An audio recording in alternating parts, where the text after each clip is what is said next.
Lucille Ball. A journey through comedy and stardom. Did you know? Lucille, already a prominent actress, and Desi, a charismatic bandleader and actor, first met on the set of the film, Too Many Girls, in 1940. It was a classic case of love at first sight, and they married later that same year.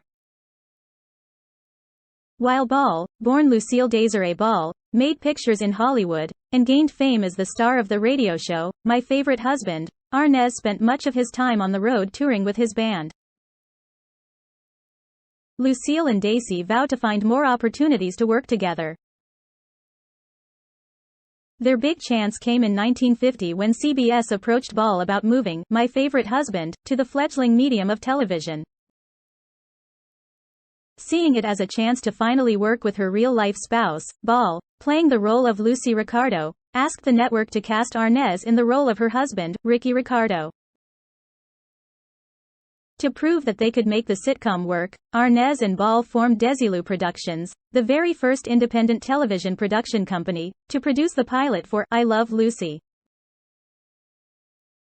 Desilu Productions is a combination of their first names, Desi and Lucille. It was a bold move that placed creative control firmly in their hands. In doing so, Arnaz and Ball made themselves their own bosses, providing their product to CBS rather than working directly for the network or a sponsor, which was then the common practice in television. In the early days of television, most production was done in New York, mainly because the Hollywood studios considered television to be a threat to their film empires.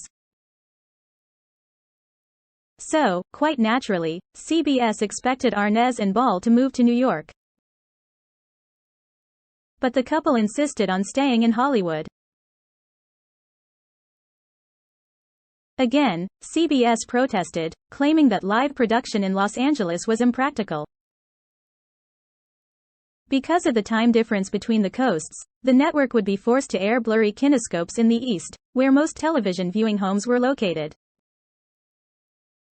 Arnaz and Ball offered a simple solution: produce the show on film and dispense with kinescopes altogether. CBS wasn't exactly thrilled with this suggestion. Using film would double production costs. To offset the added cost, Arnaz and Ball agreed to cut their joint weekly salary from $5,000 to $4,000 on the condition that Desilu retained all rights to the show. CBS agreed, and in one fell swoop Arnaz and Ball invented reruns, paved the way for syndication, and pulled off what would become one of the most lucrative deals in television history. Arnaz was the first television producer to film with 3 cameras instead of 1, so he could shoot angles and close-ups simultaneously. I Love Lucy debuted in October 1951, the same year the couple welcomed their first child, daughter Lucy Arnaz, and quickly became one of the top-rated television shows. The show made production in Hollywood so acceptable that by 1961 every major primetime television show was filmed on the West Coast. Desilu Productions went on to produce and develop several successful shows, including The Lucy Desi Comedy Hour, The Untouchables, Star Trek, and Mission: Impossible. The couple divorced in 1960.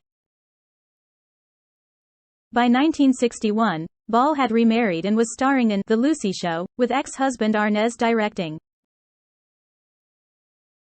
But it proved to be too much for Arnaz to handle, and in 1962, he asked Lucy to buy him out of Desilu. She paid him $2.5 million for his shares and became the first woman CEO of a major television and movie production company. In 1968, Lucille sold her shares of Desilu to Gulf Plus Western, later Paramount Television, for $17 million. The Red Scare. During the 1950s Red Scare, Lucille Ball got caught up in rumors about being associated with communist sympathies. These rumors were fueled by her past registration as a communist when she voted in the 1936 election. However, Ball explained that she only did it to please her socialist grandfather and was never an active member. In 1953, Ball voluntarily met with the House Un-American Activities Committee to clear things up and reiterated that she was never a true communist supporter.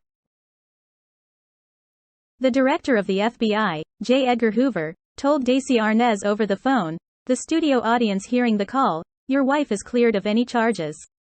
100% clear." Despite the ordeal, when filming I Love Lucy before a live audience, Desi Arnaz addressed the situation directly, saying, "The only thing red about Lucy is her hair, and even that's not legitimate." Lucille Ball died on April 26, 1989. After her passing, she was cremated, and her ashes initially found their resting place at Forest Lawn Memorial Park in Hollywood Hills, California. In 2002, her children moved her remains to the family plot at Lakeview Cemetery in Jamestown, NY, her hometown. "I'm happy that I have brought laughter because I have been shown by many the value of it in so many lives, in so many ways." Lucille Ball.